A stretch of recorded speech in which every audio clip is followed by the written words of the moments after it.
Alright, operator, let's do it again. There we go, open it up. So down in the middle here you have what's called the display. It just displays whatever has been selected out of any of these options here. These four on the left here are all oscillators, so they all produce a sound that you can hear. Down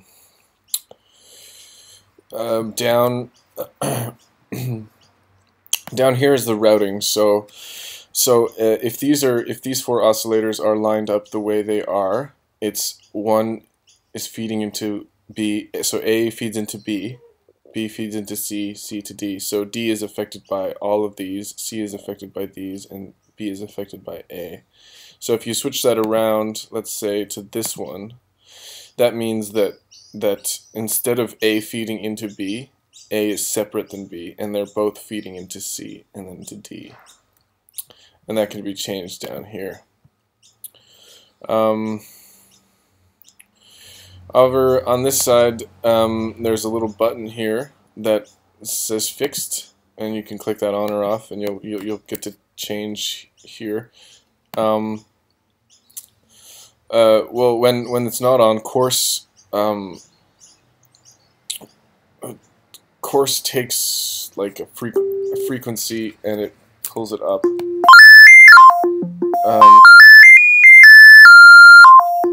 Yeah, and the fine one just does pretty much a sweep, so you get a lot more frequencies. Yeah.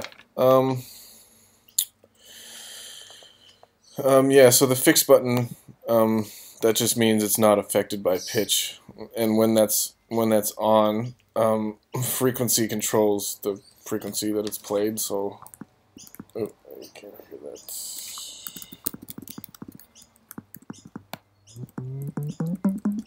So yeah, it just allows you to play with what frequency you want it to be at. It'll always be on that frequency no matter what key you hit. And the control that's called multi controls the multiples of this frequency. So let's say it's at 400 here, 400.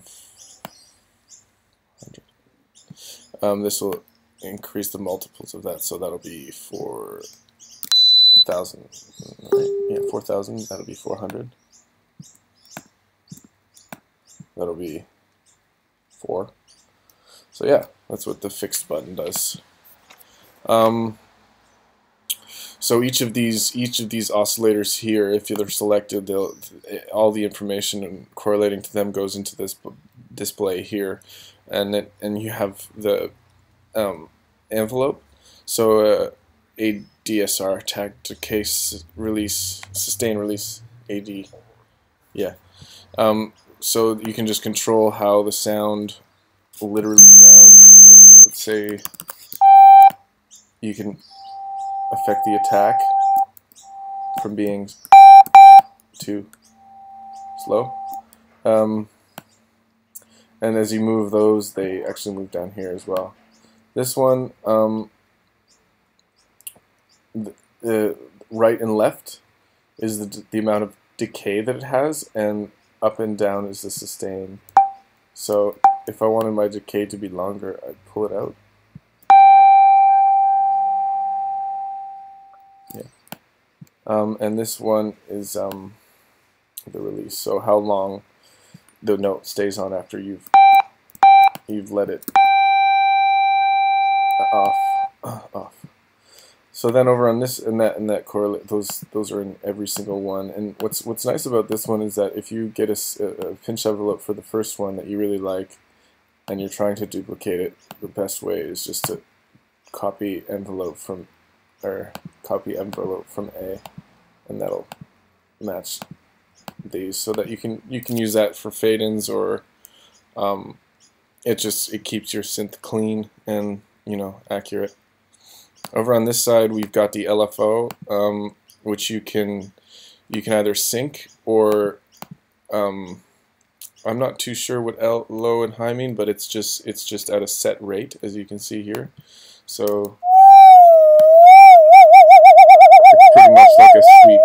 You can choose any frequency you want, and there's an amount button. So yeah. but when you sync it, it syncs to the beat.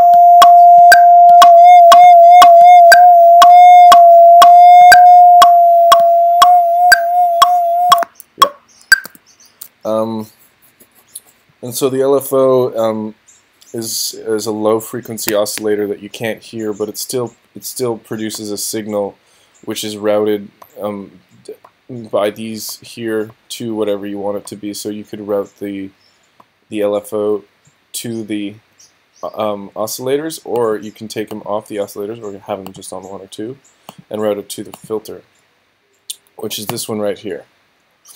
And that also has an ADSR, so you can change the attack, decay, sustain release of the LFO itself. An interesting thing about the pitch envelope, well, this one's cool because you can change like how the note comes in if you want it to. Sorry, you need to turn it up a bit. Make sure it's on. So you hear that it comes in because of here. It's coming in from the top, or you can have the opposite. Yeah. Spread. That just pretty much spreads it across stereo to mono. You probably can't hear that. And transpose is up steps or down steps. Yeah. You got your volume down here. Tone.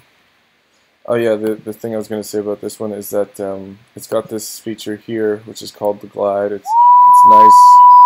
Let's say you have a synth that you don't want to sound like. You want it to glide. You just turn it up to somewhere you can hear maybe like 130 milliseconds. Maybe more.